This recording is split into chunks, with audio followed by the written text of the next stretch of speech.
Hey, Viking fans, we're on Thielen watch. Hell, we're on everybody watch right now. We'll talk about that next in 3, 2, 1.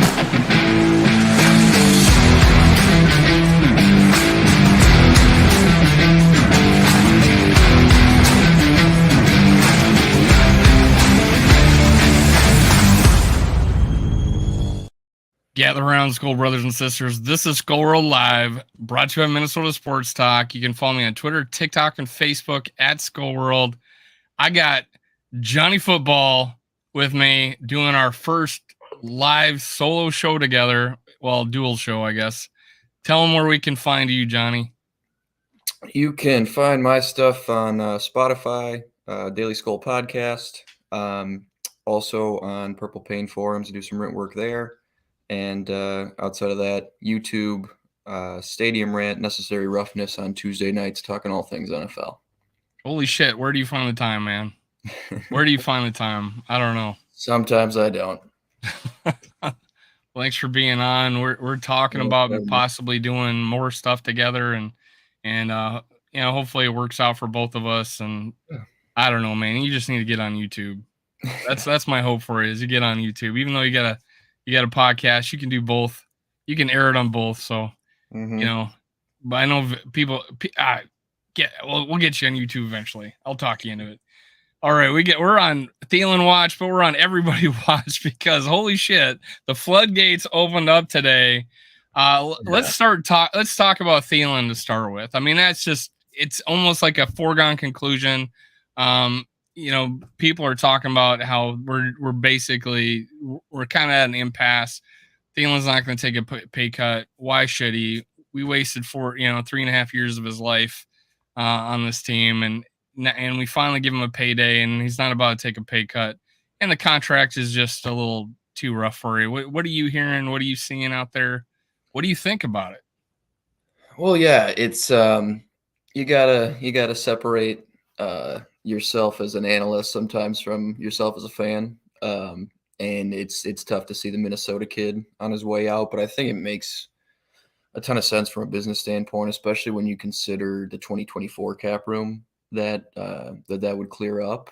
And if we're able to find a trade partner and get something back, a sixth, I think you press that button and see what you can find in the draft to complement and round out the receiver room. But it's probably just time, and you'd rather move on from a guy a year early than a year late. So I think the front office's heads are in the right place.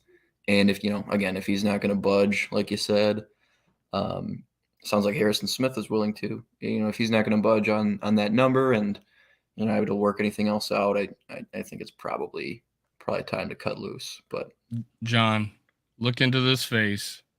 Look into this face and tell him you don't want him to be a Viking anymore. Right. I want you to look in his face. Tell him you don't want to be a Viking anymore.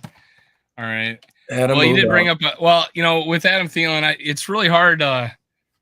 We have absolutely no leverage, absolutely none, and I think teams would know that. Yeah. He did show of the guys, including the defense, because everybody says the defensive players lost a step, whatever. But I actually think Thielen did, because I'm just looking at old videos of him where he's just in and out, quick turns. I think that's going to show up, on the game film, and people are going to shy away. And with that contract, and every team and their dog knows that we're just not going to work something out with him. Yeah, it would be great to get anything for him. But honestly, it also would be a good thing to let him be free and go where he wants to go, and not pigeonhole him to a team that, and do him dirty. If there was a possibility of a trade, we kind of want to hey, where do you want to go kind of thing. But hey, David Michelson, thanks for being our first guest on the show. You're always here. I appreciate it. Love it. Now you did jump ahead on me, man. You jumped ahead on me. Harrison Smith. Yeah, Harrison Smith. I think there's some positive news. I think tell the listeners what you heard. Yeah, true Viking. Sounds like they are in talks at least with about a pay cut, and he's been vocal too in the past about wanting to retire a Viking, play out his whole career here, which at 34, playing on the back end of his career, playing on the back end of the defense, having to cover as much ground as he does as a safety. I think he sort of realizes that, if he wants to benefit the team as well as stick around himself where he wants to be, I think that an agreement on a pay cut, some sort of middle ground, makes sense for him as well. And I've just seen pretty loose reporting on that, but it does align with what he's said before when he's been interviewed and things like that over the offseason. Mary Fisk, look at that sad face.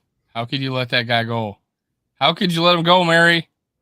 But she's right. It would be hard to see him in another uniform. I mean, he is Mr. Minnesota. I thought there'd be a great movie made if we went to the Super Bowl this year of Adam Thielen, and his journey is just insane. It's made for movies. Yeah. But yeah, let's hope he finds a good place, a good home. Kind of like we outgrew our dog or something, and we had to put him to pasture. But honestly, Adam Thielen still has life in him. People forget that he was ranked, I think, 80th best player in the NFL going into the 2021 season, and then was leading the league in touchdowns before he got hurt. And in 2022, he drops off the map. I mean, come on. He's got something left in him. Yeah. I think the Vikings saw that. I think they wanted to work something out, but it's not going to happen. But Harrison Smith, man, the fact that he is talking about, if this is reporting is right, about taking a pay cut, what a trooper, man. He doesn't need to do that. It's a situation where his contract next year he's cuttable. This year, not so much, right? Yep. So it's nice. I think he's smart. He sees a right in the wall. He doesn't want to go anywhere else. I just love him, man. I think he's a Hall of Famer. Obviously, nobody's a first ballot Hall of Famer anymore, but his stats rank up there with anybody, and his domination in the game when he was in his prime ranks up there with anybody. He was in the Pro Bowl last year in 2021. I can't wait to see him have like a swan song with us with an aggressive. What did they say? He blitzed 5, or he was at the line of scrimmage 5 times the entire year. I think it was single digits. Yeah. Yeah. It was like 5 times, and he blitzed twice, like the whole year, man. I just unbelievably misused. Donatel lost a lot of Vikings money, a lot of Viking players' money. Kendricks, Harrison Smith taking a pay cut. All these players that'll be leaving us on defense if they do, which leads me to the next guy. What do you think Zadarius Smith saying he wants, or he says he's basically saying goodbye on Twitter to the Vikings. Then the report comes out that he's asking to be released, even though he has 2 years left on his contract. Yeah, and it's also reported that the Vikings don't plan to release him. Right. So it's a lot of everybody's puffing their chest out and going through their agent to try to leverage with social media. And that's what it seems like to me that Zadarius was doing, just kind of putting that out there. And he's on such a team-friendly deal for an edge rusher of that caliber, a guy who was top 10 in total pressures. Very team-friendly. The cap number is just a little over 15, but it's also a team-friendly deal because there's so little dead cap tied to this contract. 3 million, 3.3 million. Yeah, clear just about 12.1. Moving on from him. So it's not really a place where he has a ton of leverage. But I think he also identifies the free agent market and feels like he could get a better deal out there and capitalize on what was a pretty good season where he played in every game. And from a production standpoint, he did fall off in those last 7 games, but he was still generating pressure. The sack numbers don't look good, and that's what a lot of people are drawn to when they look at edge rusher stats more than digging any deeper. But he was winning off the line of scrimmage. We were really predictable. So Yes. once I get the midseason, and then he banged his knee or whatever, but Hmm. they had the book on us. Everybody had Yep. the book on us. Oh, he's in the middle. Oh, he's gonna blitz. Oh, duh. It's like Hmm. there was no surprise there. I could see why anybody would tail off. Now you are right completely about his team friendly deal. I'm looking at like let's see, is in 2024 even it's a $3 million dead cap hit when it's 15. Yep. So there's trade value there, don't you think? I do. Um, it's something where it depends on how they feel about what they're going to get back. First of all, how they feel about Za'Darius on an interpersonal level. If they feel like like you mentioned with Thielen, if they want to say, hey, all right, we'll cut you, and you can kind of have your pick of the litter. You can see who's going to give you that uh, extension with probably some more guarantees is what he's looking for. Um, and let them test the market. That's one way to do it. But if you really want to keep the ball in your court from a front office standpoint, I think you could look to trade him, and there are probably some teams desperate enough. Um, but it's a difficult age to be at, and I think he knows that his window to capitalize on his production and get another big time contract with some guarantees is probably this offseason. He can't really afford a down year next year. Um, if that's his goal is to get this next decent sized contract. But Mary, to your question, he's probably still somewhere in the ballpark of a top 20 edge rusher if he's healthy, if he's utilized correctly. He's so effective, especially over the guard. And there are a lot of schemes that would really like a guy who also has that versatility along the front, um, to come off in a 2 point stance over the guard, to play true edge, to come off of that wide nine. He's got a good strong bull rush. He's got a bevy of moves, and none of that stuff's going to fade.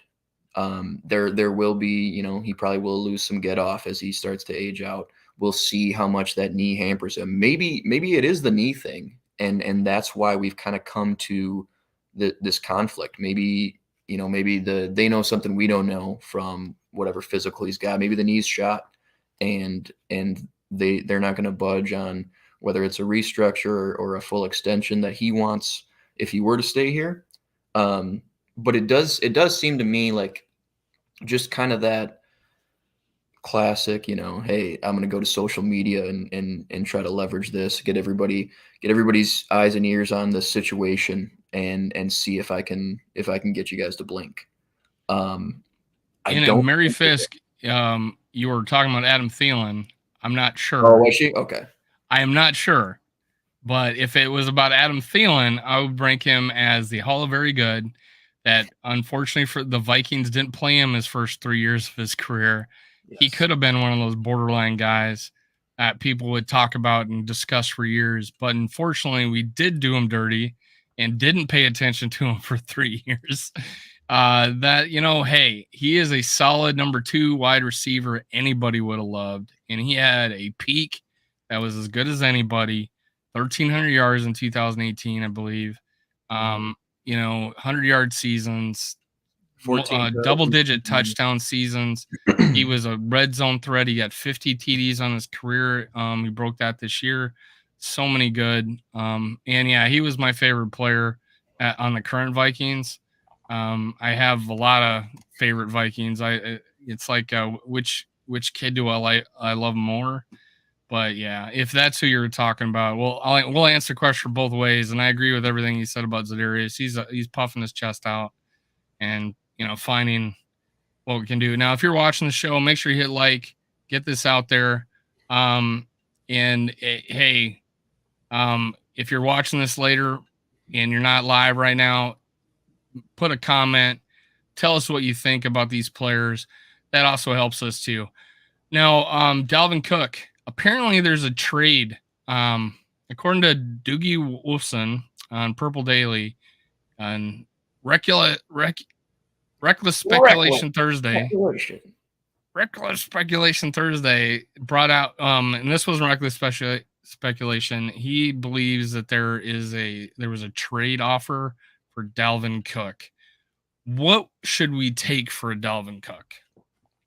I heard some, I think it was the Vikings report, a quasi-reliable source anyway, that we were offered a 5th-round pick. If that's the case, I think you take that all day. Just especially when you consider like a guy like Amari Cooper got a 5th-round pick back when he was sent over to Cleveland from Dallas. You know, the market is not going to be probably what a lot of Vikings fans might expect for a guy that we hold in such a high regard. But I also saw, which I thought was really interesting. It was like it was posted by Goathouse NFL, and he does great work. Was a potential trade package that he thought might make some sense for both sides, and that was sending Dalvin Cook and a 5th to Denver for Cortland Sutton, the wide receiver. So if they're able to somehow parlay this into actually getting a solid wide receiver 2 back or a player like that, I think that's pretty interesting as well. But hey, if you're able to just get a 5th back for the guy, clear that 7.9 before his $2 million guarantees on the 17th, I think that's something you've got to do. And that's another one that's going to sting. There's going to be a few gut punches, I think, this offseason, and Kendricks was the first one. Getting some reporting about some more. But, it's especially at the running back position, I think you've just gotta cut ties that year early as opposed to that year late. And with a talented back like Dalvin, this is probably a juncture at which you can still get some decent value for him. So this is probably the time to do it again. This is probably the perfect time for the Vikings to get off of the deal, and probably a good time for him to still maximize his value, whether that's out in the open market or if it's with a new team that we're able to work something out with. Yeah, I am slightly in agreement. I think my vision was shoot for a 3rd. If you get a 4th, take it, but a 5th, it's a little, yeah, it's almost like we got to wait a little bit, a few days at least, right? And then maybe try to get someone else involved. Mm-hmm. I'm not opposed to getting a future pick, right?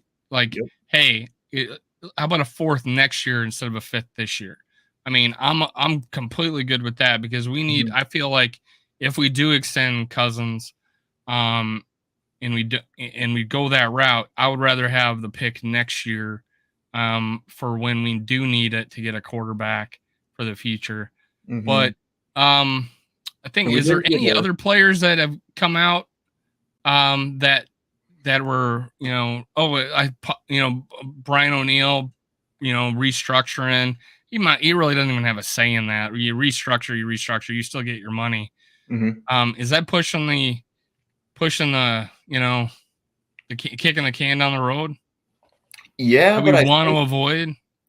I think that's the best restructure candidate on the roster. Just because when you look at, and it's a little dicey coming off the injury, sure, but when you look at his age, the position he plays at offensive tackle, not really in a spot where he's close to kind of aging out of his prime at that position, and you can save up to $10 million to the 2023 cap with a full restructure if you push his whole. I think it's like 13.6 in base salary and another $1 million in signing bonus, or excuse me, non-prorated bonus. If you convert that to signing bonus, can get up to like freeing up $10 million in 2023. And I don't think that you're too worried about that going forward when you've got a Pro Bowl caliber tackle at a position where the shelf life is a little bit longer. I think that's a better way to create space than if you were to do a Harrison restructure or even really a Cousins extension. If it's just about getting under the cap by the start of the league year, I think that's a really easy $10 million to create, and pushing some money down the road, I think you feel just fine about, because you're not balancing this against necessarily the deterioration of the player. And, you can probably come back to the negotiation table a little bit later in the contract as well. But that one makes a ton of sense to me. And it's pretty favorable. Now like 2023, like he was a cap hit of 7.8 million this year, which is incredible, right? It was Yeah. one of those. I think that was his fifth year, right? Yeah, so it was his fifth year, that kind of thing. This is kind of gives you an idea what Justin Jefferson might look like because hey, this was his fifth year. O'Neal, signed an extension, so now his money starts kicking in. It's 19.6, 14 dead cap money, but in the future he goes 9.7 dead cap, 5 million cap hit, and then 373,000. And it's 31 years old in 2026. Mhm. And it goes 19, 19, 22, 19. So there is a situation where we could backload it a little bit in a cuttable, cap hit situation, right? We Mhm. could kind of load that up at that last year, not hurt us as 373. Yeah, it's a cap casualty like crazy at 31 and Yep. 19 million. But yeah, I think it's a situation where we got room there and we maybe don't have to put void years on anything with him, which is I Right. think what you're getting at. Right. And I think he's a guy too where, if you're thinking that far out, it's probably a guy you're comfortable coming back to the negotiation table with and extending at age 31. I mean, this is probably, Yeah. unless we see him really fall off or, God forbid, come down with a And he plays right career tackle, derailing not injury. left, and Like right Darisaw and tackle? yeah. Exactly, exactly. So the market isn't quite as lucrative as a left tackle. Um, and, yeah, again, if you're reapproaching the negotiation table at his age 30, age 31 season, I think you're pretty comfortable extending him at a market value number. This probably isn't his last contract with the Vikings. If I if would he stays hate healthy. to. I'm dreading what Darisaw's gonna cost Yeah, us, man. Oh my god! But the give good him all news of that there, fucking and money. that's the good news. And let's talk about this. So by the time Darisaw, is he's at the end of his rookie contract, and we have to re-sign him, we're gonna probably have a young quarterback, right? Mhm. And we'll have two booking tackles that are making a lot of money, and a Jefferson making a lot of money. The only way that works is we have probably moved on from Cousins because of age, most likely. It's not because of production, because oh my god, he's been doing fine there. Mhm. But we got to think about the future. And I think we're in a good situation and timed it almost perfectly at the end of Cousins' career and move on to to a younger quarterback.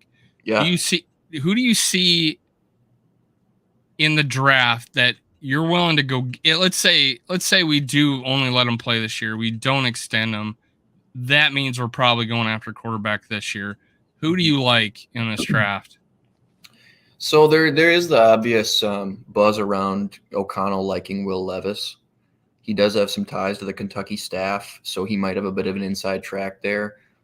I don't see them moving up high enough to get him. That's tough to envision, but the fit's there. Production value. Right. So if you yeah, there you go. So if and that's something I'm all for. Listen, if people like to bring up the well, hey, if you get desperate for this rookie quarterback, you end up with a Ponder. You end up with a guy like Teddy Bridgewater, who was good before the injury. You end up with a Kellen Mond, a Joe Webb, so on and so forth. But I like to think of it in the context of the coaching staff and the developmental staff and the talent evaluators, because I think we should have a lot more trust in Kevin O'Connell and Kwesi Adolfo-Mensah to identify and develop a young quarterback, especially uh, more so than you would have Childress, Frazier, Zimmer before them. Zimmer, I think, part of going for Cousins was Zimmer didn't want to deal with all that. He wanted a known quantity at quarterback because he was going to figure out the rest, right? Um, but I think now you feel more comfortable taking a gamble because you should trust this staff more to identify and develop that talent. So whoever I see them go for, if it's a clear plan, I'm all for it because I do right now trust that staff. Will Levis seems a little rich. Some later round guys I really like are Dorian Thompson Robinson out of UCLA. Just because, you will want to take that developmental year with him. He's more of a mobile, scrambling quarterback, plays out of structure. But I think sitting in behind a guy like Kirk Cousins for a year could really help round out his game. So other guys like that are like Malik Cunningham, Louisville. If you're taking a late round flyer, I think you go with a mobile, physically talented quarterback who can maybe smooth out the edges around his game, sitting behind a guy like Kirk, who's just so just deliberate and so by the book and such a strong pocket passer. So I think that makes a lot of sense from a developmental standpoint. Those mid-round guys, like I wouldn't hate Hendon Hooker because he's probably taken the injury season. Really. That one probably taking that injury season anyway. He's not going to be a year one starter regardless, and I don't mind the age when we're talking about a quarterback and when we're talking about a potential championship window with these absolute studs that we're looking to extend and keep on the roster. And he's a guy who's I think he was a 3-year starter in college, if Well, I'm not mistaken. like he played 2 years. Oh, he's a 5-year guy. So he had played 2 years West Virginia, and he kind of Yeah. only played like 7 games his second year Okay. playing, Yeah. a third year total, and Hmm. he transferred to Tennessee where he balled out. He's played a lot of ball. Balled out 2 years in a row for Tennessee, and we're talking about 5 picks in 2 years Hmm. and over 27 touchdowns each year. Yep.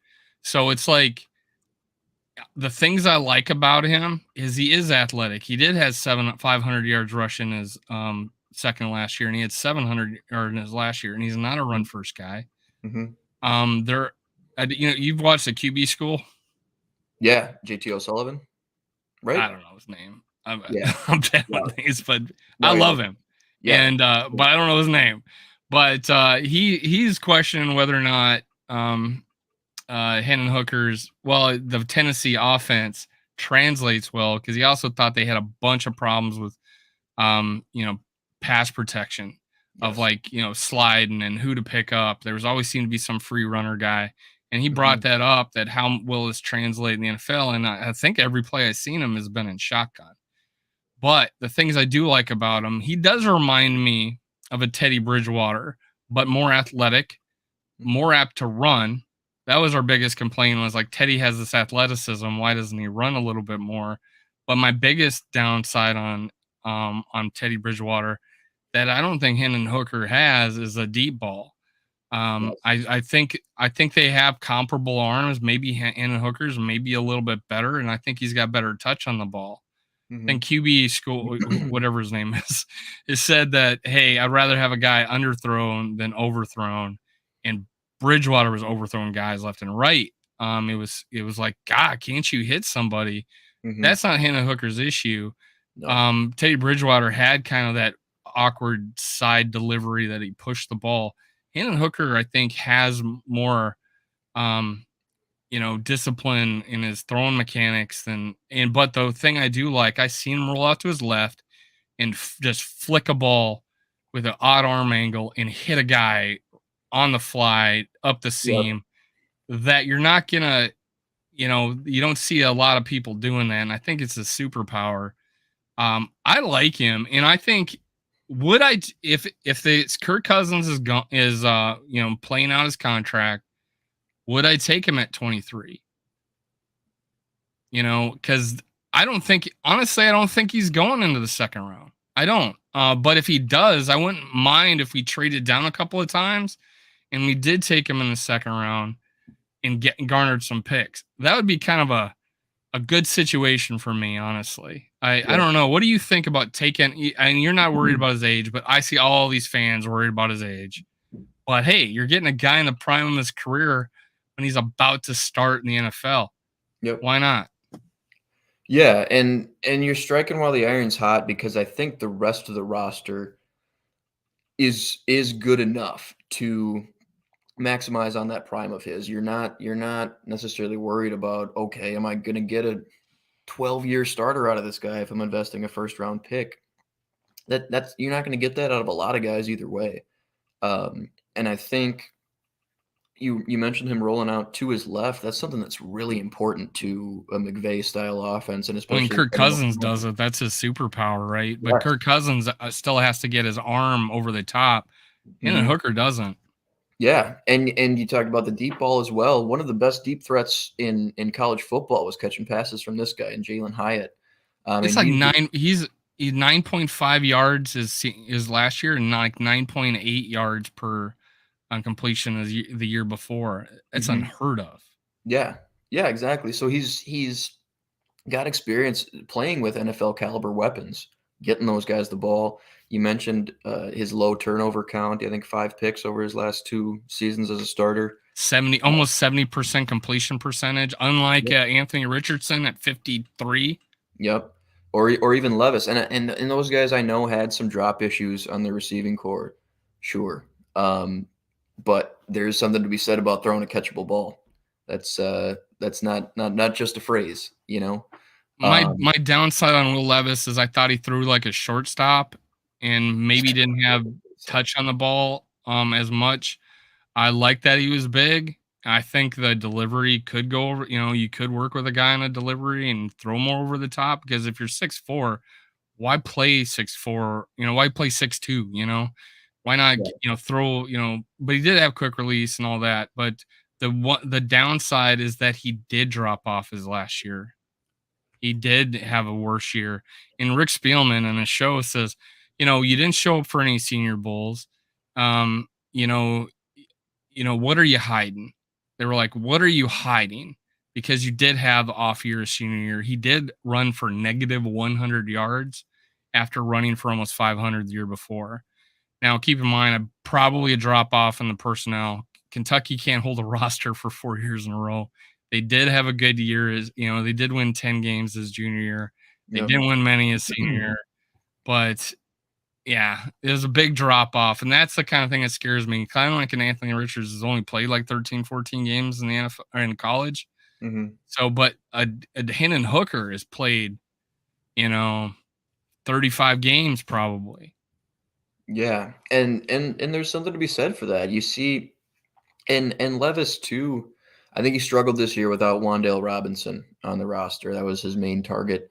The year prior, was able to do some things after the catch and make it easy on him. Had great speed to separate, and he just This is really why I got you. I don't even know who the hell you're talking about.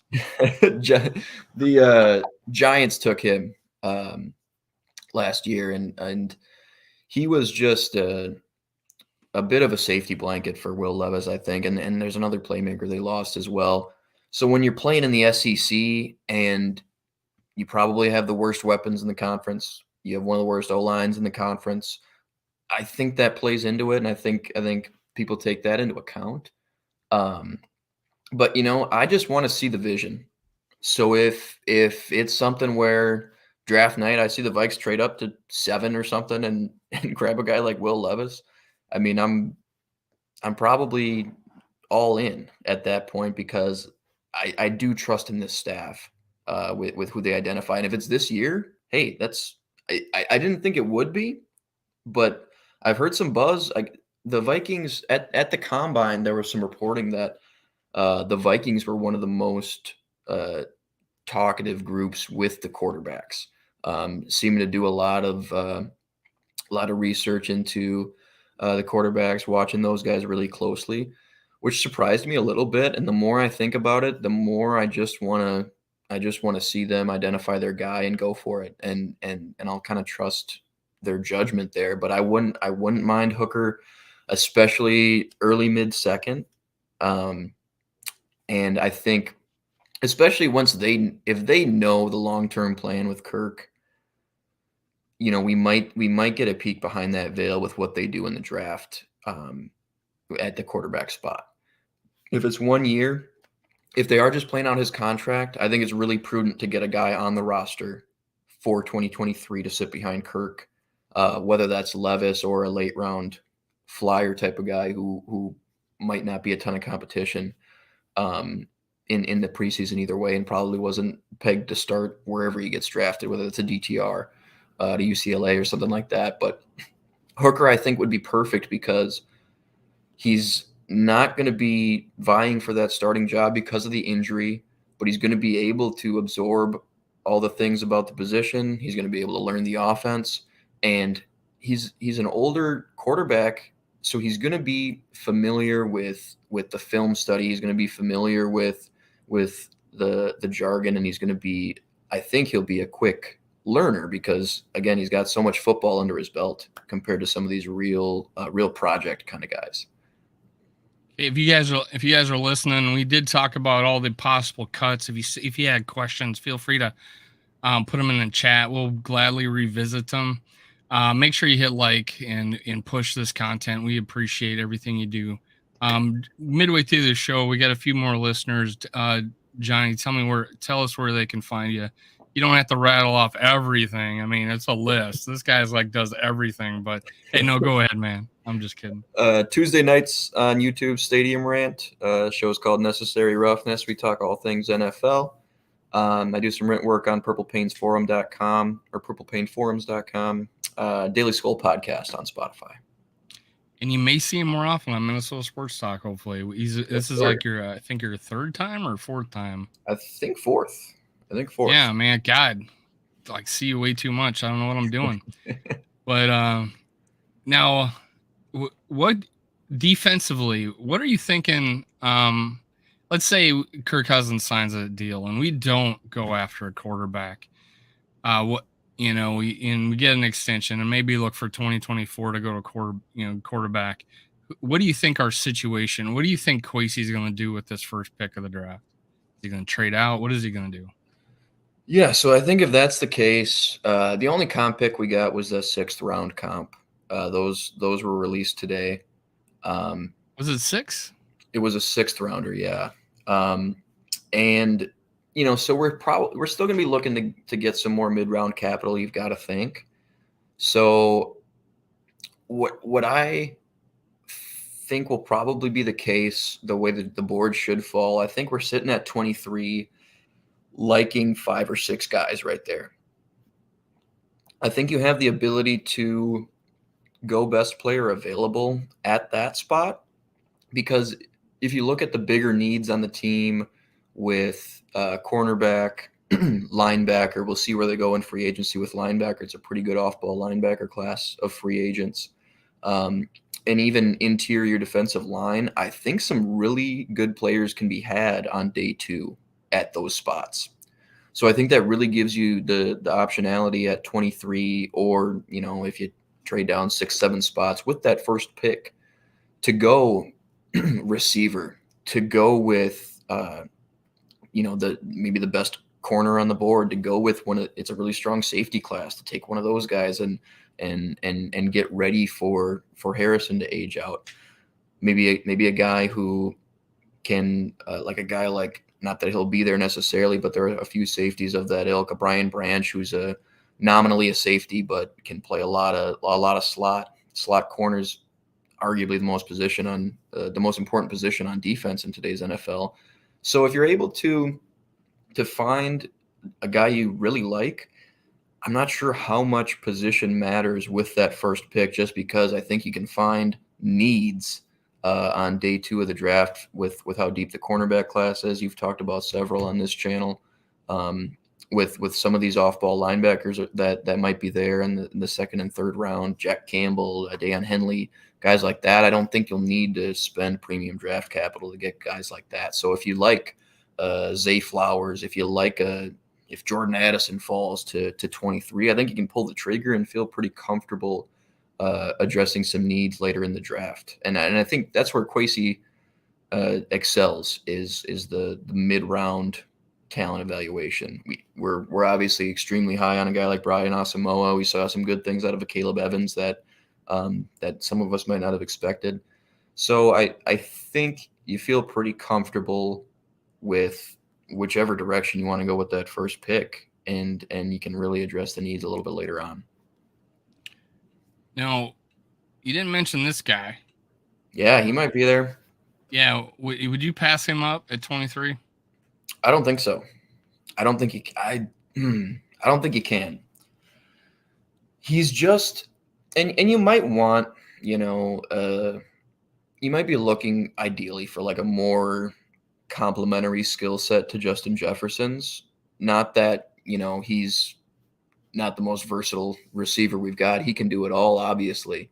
Um, but if you think about him and KJ, guys that are inside outside, kind of like mid-sized wide receivers who are strong route runners, you might want just a red zone threat type, a big body wide receiver to really round out that group. But if you want to go and get another guy who can just kind of do everything, this would be a good way to go. And the talent's pretty undeniable.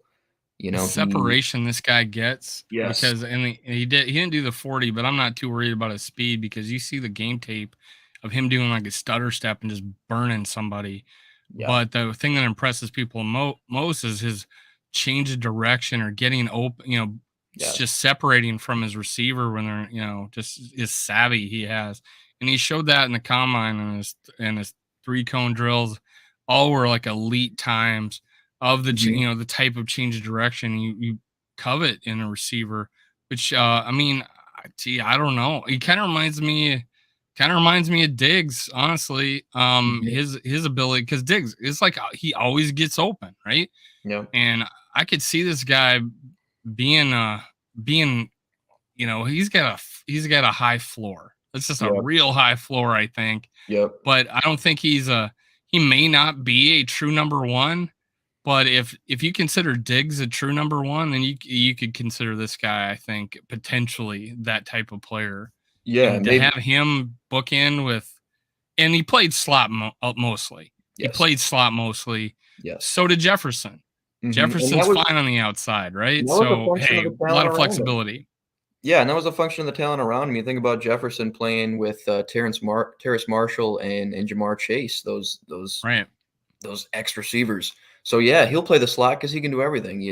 Smith and And the two Jigba. guys drafted in the first round last year from Ohio State both said that he was the best of the three of the Hmm. receivers, which is And Marvin crazy. Harrison Jr. has been playing on the outside, so he just slides into the slot because he can do it all. And I think he would be a great guy who could slide right into that Adam Thielen role. Two guys with Jefferson and Jigba who can just run all the routes, who can create separation at every level. You think about lining those guys up in the stack that you would see Jefferson and Thielen aligned in. Jefferson out wide and Jigba in the slot to that side. I think that could really cause some fits for that side of the coverage, and really throw some guys off. And it's again, he might be a Jefferson like receiver. It might be that kind of skill set, the sort of do it all kind of receiver. But that's definitely not a bad thing. Is redundancy there if it's a guy who's good at everything, right? Now you Oh, Zay mentioned Zay Flowers. Flowers. Now this guy's pretty exciting, and I saw him make some people look silly. Yes. Um, he's kind of, I wouldn't mind having this guy, and if he's in the second round, and we did trade down and obviously I don't think Najigba is going anywhere near the second round, but there's talk that this guy might be there. I don't know if we did trade down, and I don't necessarily want to take him at 23 because I don't think he has that high ceiling as a Najigba, but I think he's a weapon. I think he's a Yep. weapon, like a Percy Harvin was a weapon. This guy just makes people look silly. Yeah, he's great after the catch, and this is a skill set that I think would be a little bit more complementary to the wide receiver room just because, he's that sort of after the catch receiver. He's a little bit more of a burner than Jefferson and KJ, who are probably going to be the other two receivers around him in that room. So I think he, as opposed to JSN, sort of provides the Vikings wide receiver room with something they're lacking right now. And that was one of the big areas of regression for Adam Thielen was his ability after the catch. I mean, he was dead in the water after he got caught the ball this season. So Um, apparently my comments weren't working Mary Fist was talking about Zarius Smith back then. I'm Oh, so okay. sorry. My comments just started popping up, and people have been talking for a while. I totally apologize, guys. I haven't been seeing these comments until now. They just appeared. Yeah, yeah. Too evil to hope. Hates Kirk Cousins. We know. He calls him Kurt. I think the 17th best QB. Yeah, if you thought he was the 17th best QB this year, you're crazy. Yeah, next month. All right. Al Smith, when the duo coming back together. Yeah, I think that might be the Diggs and Thielen. Him going to Buffalo as a Oh, yeah. possibility. The duo, me and Rap. I'm actually watching him on my other screen here. Him with my other co-host Justin. So they're cheat. Well, I don't know. Rap's the guy. He's whether or not we get on together is he's saying in a couple weeks. I don't know. I'm not holding my breath, but I wouldn't mind it to happen. Go over to his show and ask him. Thielen gonna cook. Thielen gone, Cook gone. That's most likely true. Again, sorry if you're just reading these comments for the first time. I was wondering why I wasn't getting any comments. Now I know. Mary Fist, no problem. I appreciate it. I think, yeah. Okay. I'm caught up now. These last few were just recent comments. Again, sorry for the technical difficulty. I blame StreamYard. But so as far as where we go, nose tackle, center, I think those are big areas of need. Where do you think they rank of the importance of what we get in this offseason? Yeah, I think that a true nose is something that might be a little less important to the scheme than it may have been to Donatel's scheme. It may have benefited us last year more than it will this upcoming year. It's more of a one gap penetrating style defense up front than that gap and a half that Donatel Fangio want to play that they made up. But I think center too is somewhere where we could find a band-aid in free agency and feel just about fine with that. If you're not going to get the kid out of Minnesota, if you're not going to get maybe the Notre Dame kid to come in and play center, I think you can find some pretty decent options out in free agency. Jake Brendel, who started for San Fran this year as a free agent, Connor McGovern from the Jets as a free agent as well, and those are guys who I think could slide right in. McGovern should be a slight upgrade over Bradbury. Brendel probably a slight downgrade, but probably for different reasons. But he kind of came out of nowhere, took the San Francisco job this past season and played pretty well. And obviously that was a strong offense and a good offensive line from the Shanahan branch of the tree, but a similar run game.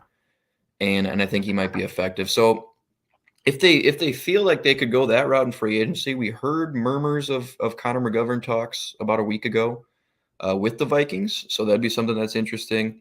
I wouldn't mind going that direction and going with a veteran to come in and round out this offensive line and call the protections, especially because that was actually one of Bradbury's strengths once he got a little later in his career was identifying blitzers, was calling out the protections and the slides, and that was something he actually did pretty well once he was into his fourth season in the league. So I think if you get a veteran to come in, especially next to a couple of young guards, a young left tackle, to round out that group and stabilize us up front, I think I would prefer that. But that doesn't preclude you from taking an interior offensive lineman in the draft to provide some competition up front. But I Time for a actually like guilt trip. Tim, look at his face. Tell me when I'm gone. Look at his face. Look at that sad face. Tell me when I'm gone. No, I'm kidding, man. It's gonna be a sad day. We all think about it. I'm not sure what this is in reference to. You have probably seen the top 8 QBs in the NFC. It's Kirk was Colin 7. Coward. Colin Coward had Kirk 7th in the NFC. Yeah, I want to say he had Goff 3. considering, I mean, he was a first vote-in Pro Bowler for the NFC. I don't know how I could make him 7th, but I'll pull up the graphic really quick while you're talking because it was an interesting. yeah, well, he was. I think he was else. 4th and 5th. I'm not sure. I might be mistaken, but yeah, that's crazy. And then he had 8 comeback victories, 11 one-score games, all that. Yeah, I don't see how he'd be 7th. And he's never been a big Kirk fan, but yeah, that's like 7th. Yeah, You want to hear the rankings here? It goes. Yeah, Stafford, go ahead. Stafford 1. Hurts. No, let's context.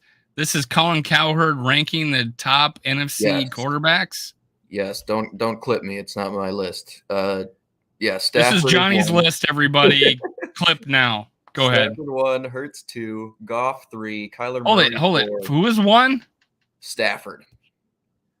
Matthew Stafford was number 1 QB in the NFC. Okay, go start from there. Go ahead. Yep. So that's part of it. Hurts is 2. We got Jared Goff number 3, Kyler Murray number 4, Dak at 5, and now Derek Carr number 6. He's number 2 on that list.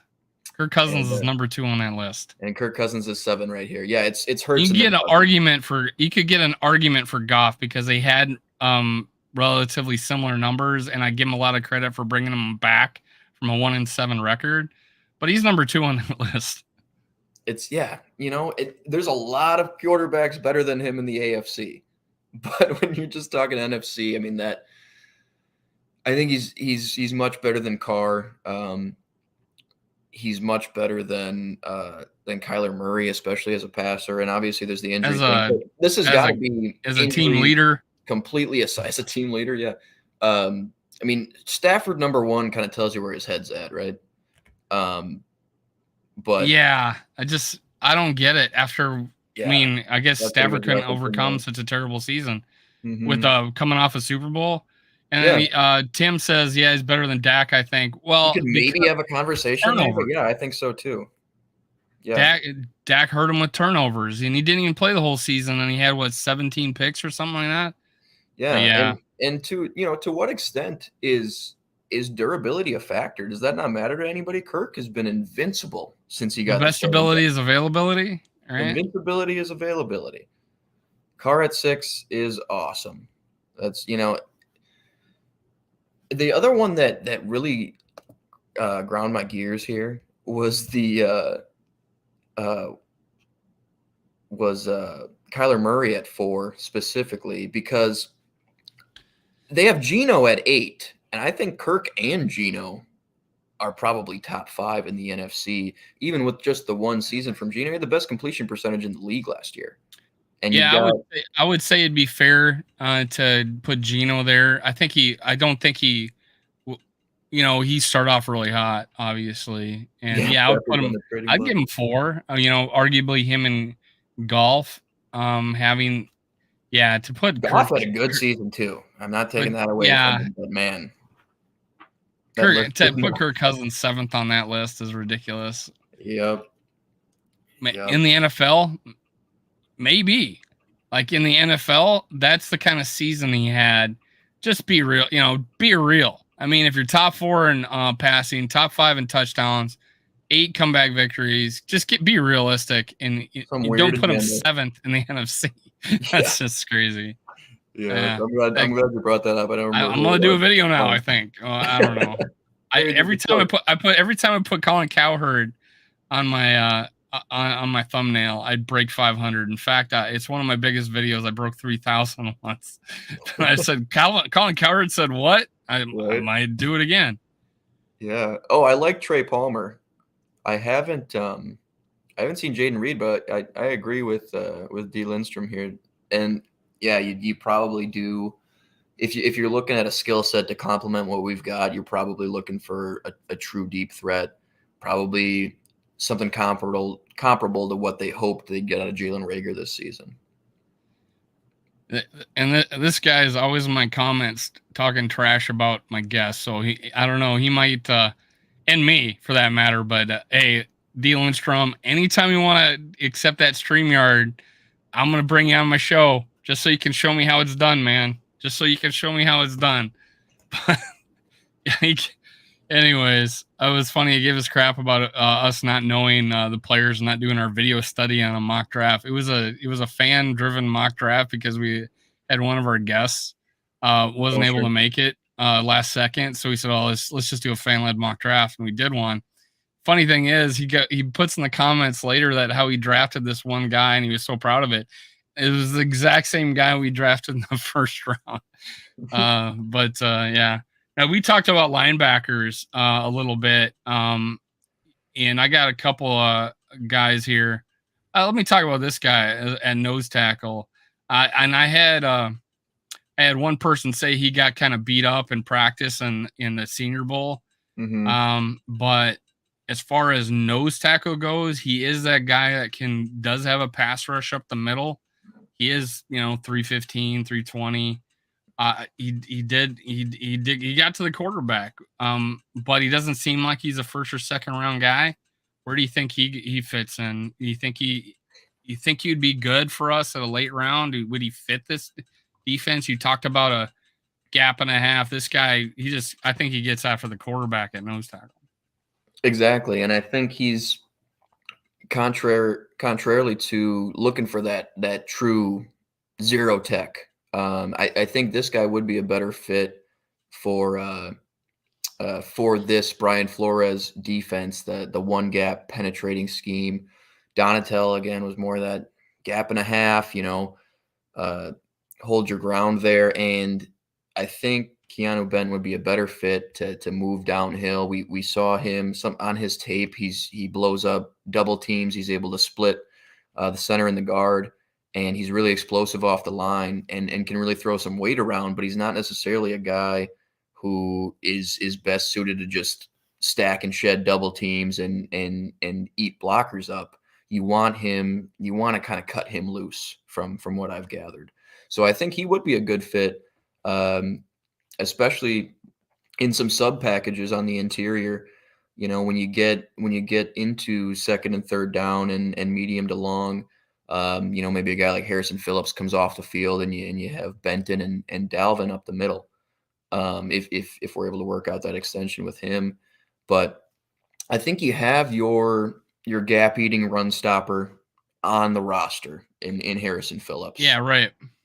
So I think getting a guy like this who can push the pocket a little bit more, who might have a little bit more juice off the ball, would be a really good fit, especially if we're not able to retain Dalvin, because that's the role you'll probably see him in if he is that Christian Wilkins, that Christian Barmore style role that you've seen in the Belichick style defenses with Flores and thereafter. Now, this is a guy we've been taking in mock drafts. Want to get your opinion on him. I kind of think he fits the Flores attack style defense, and you can put him anywhere type thing. And I think it was music to my ears when Flores goes, "Hey, what defense, 3 or 4 or 4-3?" And he goes, "Who we playing?" And we're gonna put people in where they're successful. All the crap that we did not hear from Ed Donatel, but Trenton Yeah. Simpson, is he worth it in the first round? I don't think so. No. Um, I think he's a little bit more. So when you're thinking about a compliment to Brian Asamoah in this defense, I think you want more of a stronger linebacker to actually take on blocks. Simpson's more of a duck and dodge kind of linebacker. He'll kind of try to snake through the line, and he's able to evade blocks. But I think, and that's what Brian Asamoah is. He's just this missile that'll sneak past you and maybe even overcommit sometimes. But I think you might want, if you go with another linebacker to complement him, like a bigger bodied Dante Hightower type to really take up some space in the middle and a more pure run stopper. I would like him in maybe the second, but I don't know that he's quite the solution to that group. I don't know. I just feel like he might be a little redundant with Asamoah, and you might and again they could find that guy in free agency. But How about this guy? he Is would he fit. redundant? No, I don't think. I I don't think he's think so. versatile enough not to be. He played Well, edge at he went to, Alabama they for moved him 2 from years. edge to, just Exactly. regular, off whatever linebacker. And That's right. I think he can do it all. He is only 230 some pounds, but so is Eric Kendricks. This guy's Yep. long, he's tall. He's not necessarily long. His arms aren't, the longest in the world, but he's tall. I think I he'd be an seen him excellent fit. defend the pass, just defend, receivers and tight ends. What do you think of him?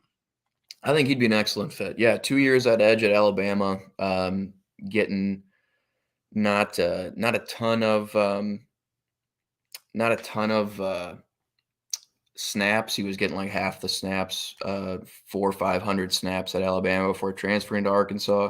Played over 700 snaps off the ball at Arkansas this season.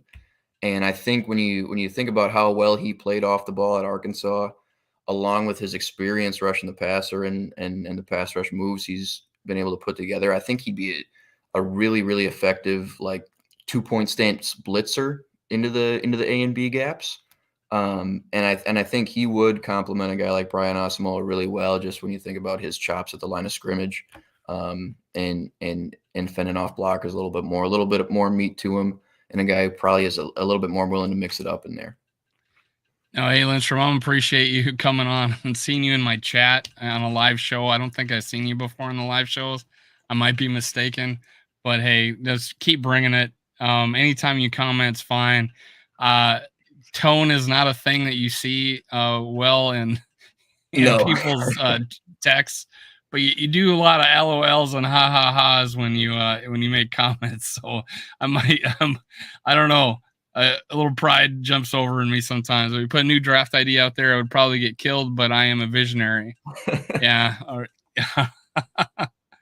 But so what do you let's end the show here, and everybody likes to talk about it. I'm looking at my old co-hosts here, and they're uh they're talking about Kirk Cousins. So let's end the show there. Oh yeah, Uh Kirk Cousins. where do you think we're at with him then? What do you I know I haven't heard anything, and everybody's speculating after Pelissero jumped the gun and basically said what he thought, not what he actually heard. And everybody started, well, Kirk Cousins doesn't want to take a 1 year. He wants a 4 year. And, just the absolute crap that came out about that. Now with Daniel Carlson getting a $40 million contract, which is nuts, for 17 touchdowns. Thank you, Ed Donatel, for making him look good enough to get a $40 million contract. But where do you think we're at with Kirk Cousins? Do you think we're trying to extend him, or what do you think? I think so, but as the days pass, I'm starting to feel a little differently. The extension went down on the 15th of March last season, and I Good point. personally thought going into this time of year, I thought if it was going to be a Kirk extension, it'd have gone down by now, just because it's so easy to save a significant amount of cap space doing that. That if you wanted to get as close to running it back as you could, that'd probably be the first move you made.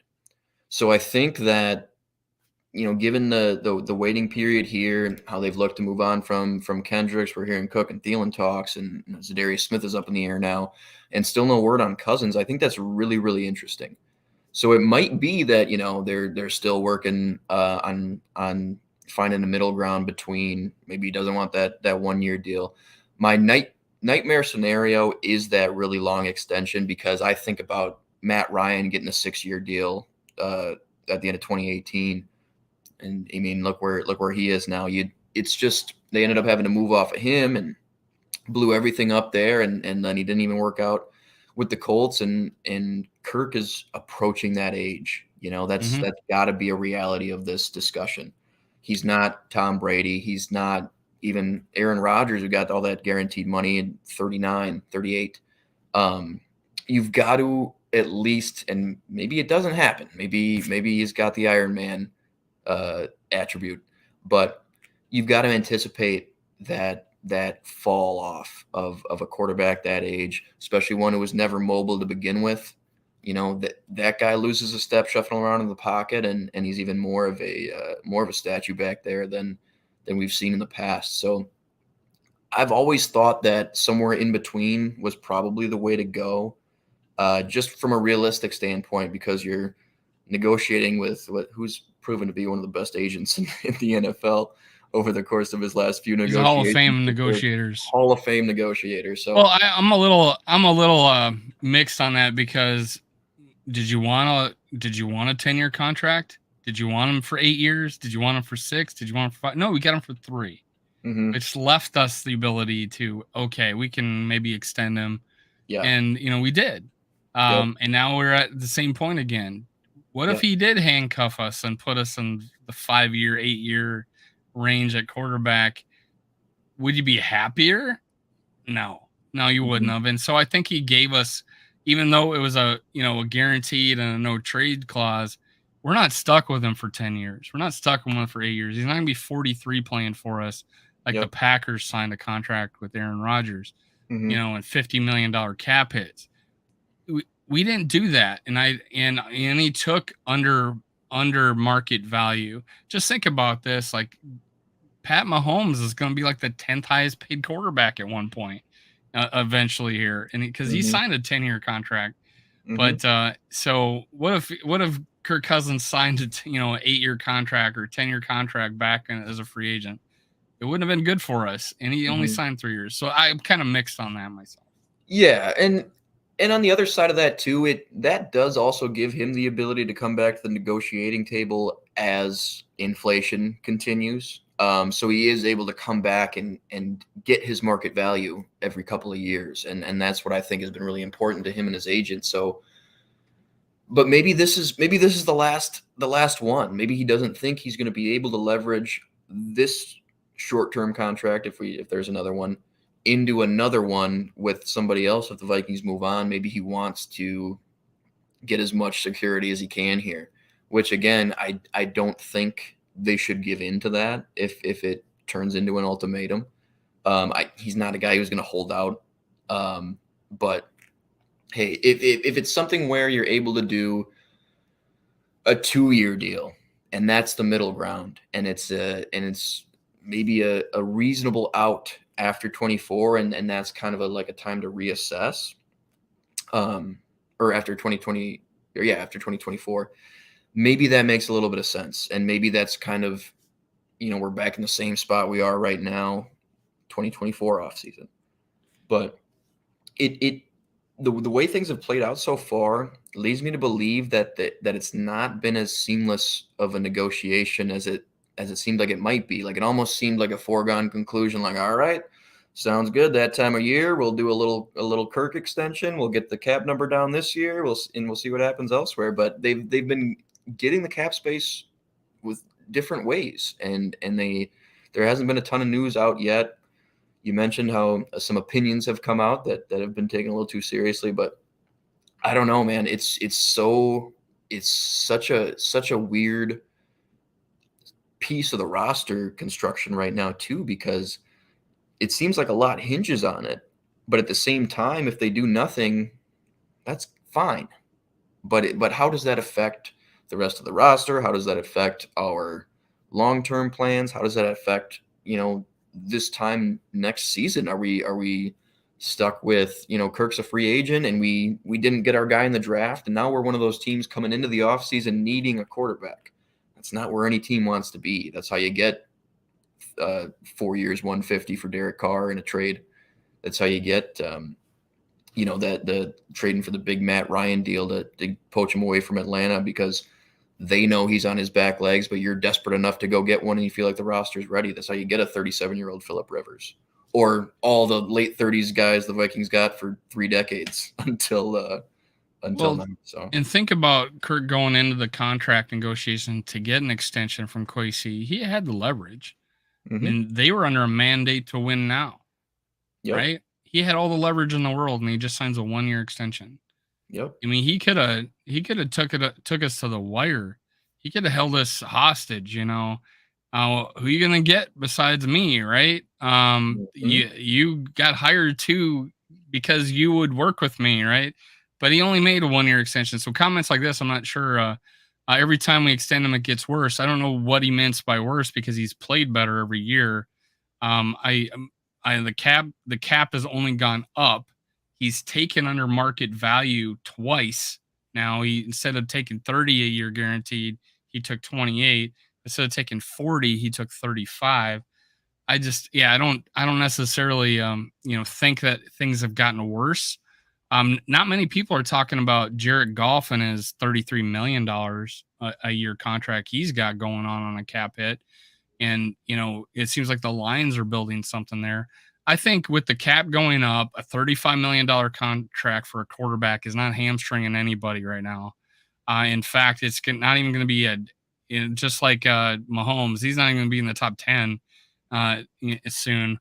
But yeah, that's my viewpoint on that. I don't think Kirk Cousins' contract is holding us back until we have to re-sign Darisaw, or if we have to re-sign Justin Jefferson, or when those extensions hit. Yeah, I think the biggest issue with the current roster, and for some reason it gets, and I understand both sides for sure with the Kirk Cousins things. I understand, you don't have one of the 3 amazing quarterbacks in the league that have you contending for a Super Bowl every single season almost on their own, and you don't have them paired with this. You don't have the Mahomes and the Andy Reid situation, but not a lot of people do, or not a lot of teams do. But with his cap number, yeah, it's one of those things where it's like, okay, would you rather be a bad team with cap space or a good team with none? Because that's the trade-off. You want the cap space, but for what? What are you going to use that on? Because once you get it, you have to replace what you used to acquire that cap space. Let me answer this question here.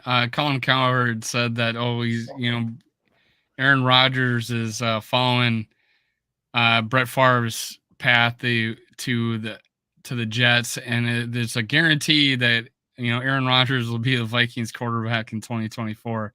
So we're and like last night, I said, with a few less dick pics that are out there, probably. Unlike Favre.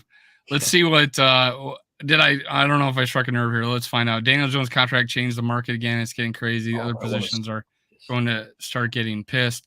Now think about this. Kirk Cousins could say, hey, the extension has got to be better than Daniel Jones because I'm a better quarterback than Daniel Jones.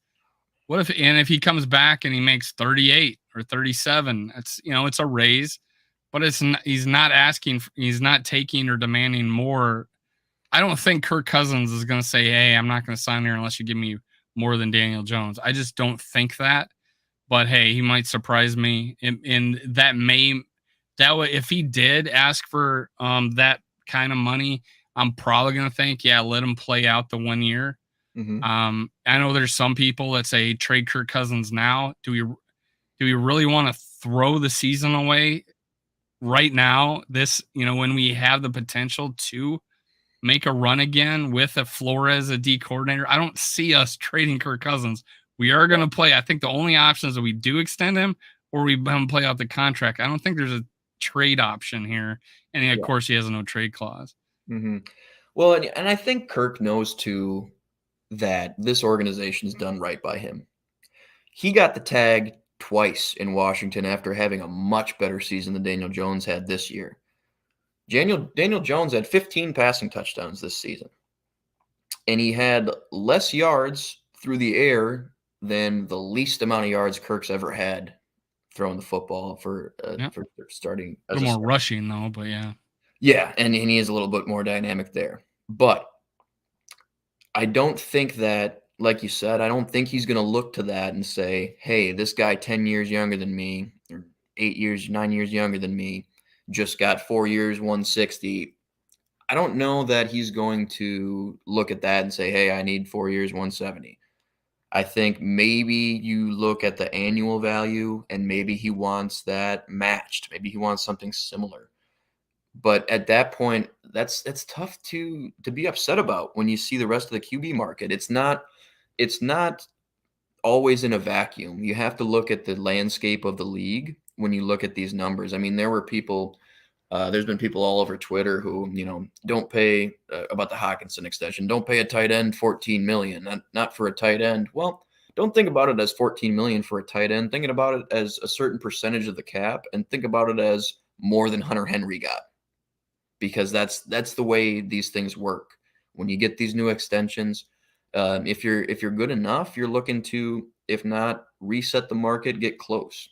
But I think if Kirk Cousins looks at the Carr deal, the Geno deal, the Daniel Jones deal, and he gets something similar, maybe even on a few less years, similar in annual value, I think both sides should be happy with that, especially if you have some malleability to it, to get off of that contract by 2024 off season.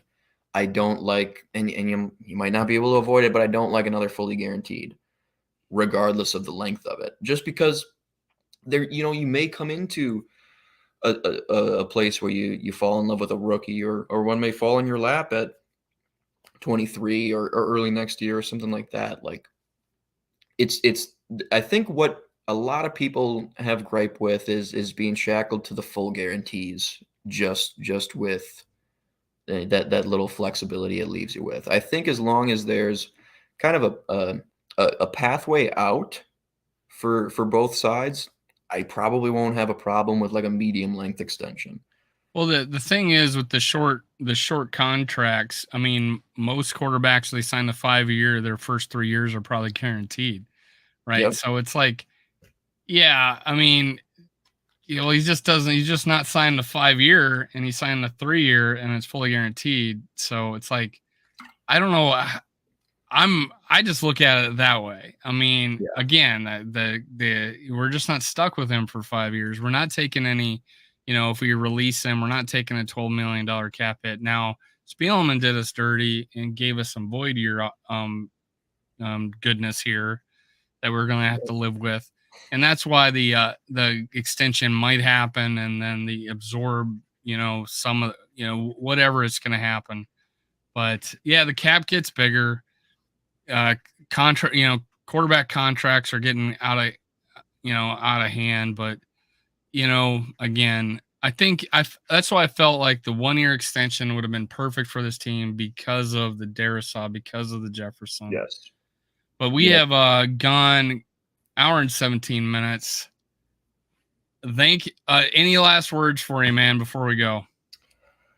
Oh, man, I just want to text Quasey and be like, I won't tell anybody, but I just want to know what we're doing. What's going on? Like, I just can't wait for like 6 more days until the league year starts and we actually know everything we did to get under that cap, because it's just such an interesting puzzle right now. All the different avenues they could use to create cap space, and the Kirk Cousins domino is going to be a really interesting one. Like you mentioned, I think a 1 year is good because you got to look out to these big extensions that are coming. And right now, keep in mind, guys, everybody, a lot of people are worried about the cap coming into this year negative. Project, are we going to do that again if we kind of do the same thing and run it back? If Thielen and Cook are gone, the Vikings are projected to have the 5th most 2024 cap space right now. Yeah, as it stands, and that's with no Kirk extension. But as they come to the negotiation table and free agency, they're going to be able to take a lot of big swings by pushing that money out to 2024, like they did it with this Darius Smith deal. $5.5 million cap hit for 2022, and now obviously it's 15 and balloons a little bit, but they're going to have so much flexibility to do stuff like that in free agency, even though the 2023 cap doesn't look too pretty. I don't think people look that far ahead, man. I think we're in a good situation, and honestly, I was like going to last year. I thought this year was going to be the year we made a difference until we hired the wrong D coordinator. But there's a lot of questions with this year's team because of that, and how much turnover we're going to have. And people talk about, oh, we're just running it back, dude. We're going to get rid of like some veterans, and we just already got rid of Kendricks. Mm-hmm. We're gonna probably get rid of Cook. We're probably getting rid of Thielen. Or there's a lot of guys leaving this team, and people are getting their wish. It's funny to talk about how we've been running it back since 2018. We have 5 guys from that team on this roster. Yeah. So we have turned over this team quite a bit. What you really meant was you want to get rid of Kirk Cousins. That's the guy you want to get rid of. Yes. But yeah, we've turned over this team quite a bit. We did do some extensions that probably didn't make any sense, like an Anthony Barr, because we're playing him out of position. I'm saying this like with Dalvin Cook. If we're gonna misuse Dalvin Cook, let's misuse a cheaper version. If we're gonna misuse Anthony Barr, let's misuse a cheaper version. So that is my philosophy with veterans. If you're gonna be misusing them, you're gonna be playing them out of position. You're gonna be running a little guy up the gut like that every game, getting negative yards. Let's misuse Ty Chandler. So hey, that's it for today. Thanks everybody for joining me. I know you got plenty of options. Skol Vikings. See you next time. Thanks, guys.